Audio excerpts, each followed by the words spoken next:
Nataka niombe msamaha, nimekuja kama nimechelewa, and a party leader nimekuwa nikiflag off kwaya kwenda kule Kilifi, Mombasa.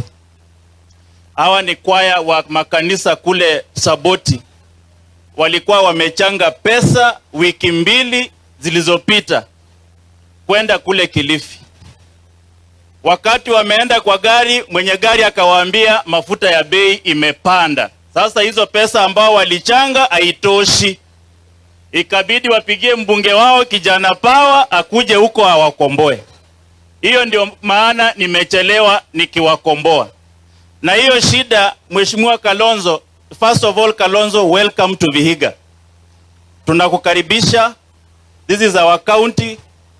Waluya hawana mambo mengi, ndio maana tunawasalimia Mlembe. Sawa sawa? Lakini Mheshimiwa Kalonzo, you know you are an international peacemaker of repute. South Sudan, you've created calm and tranquility that has stayed up to now.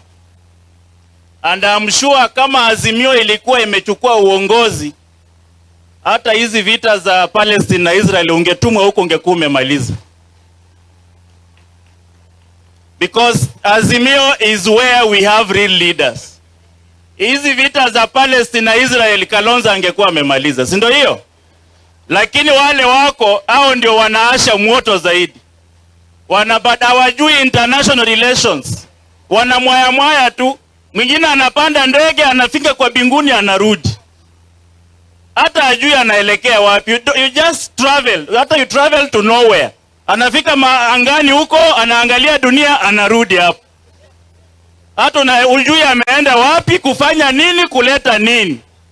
Sasa leo, Mheshimiwa Kalonzo, I know you are into negotiations. People like Uhuru, you can negotiate with them.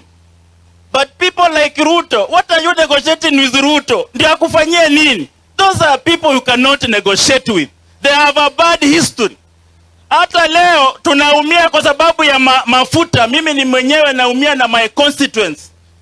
Ndio maana niko na hasira kwa sababu if my constituents are suffering, it is a ripple effect to the member of parliament. Na ndio tunawaambia hiyo ripoti munaandika hapo Bomas, Mheshimiwa Kalonzo pamoja na kiranja wangu hapa. Kama haina cost of living, do not bring it to parliament. I warn you. Musilete hiyo ripoti kama haina cost of living. Na mimi ni mbunge wa bunge hapo parliament, nitairarua hiyo report, I'm telling you. We must have a cost of living. Cost of living. Wananchi wanaumia. We must have a responsible leadership to this nation once and for all. Na kama watu hawatashughulikia maisha ya watu kupanda bei, hiyo report is null and void. Warudishie, hata msisign, msiweke signature, muwarudishie na mturuhusu. Sisi vijana tukiamua kukomboa hii nchi, mnaturudisha nyuma, mtatuambia you are talking. Baada ya hii report tukiamua, msiturudishe. Huyu mtu anatolewangu kwa fire by fire, atolewangi kwa kuongea. Mtupe hiyo nafasi bwana, tuko tayari. Huyu si mtu wa kutoa na kuongea.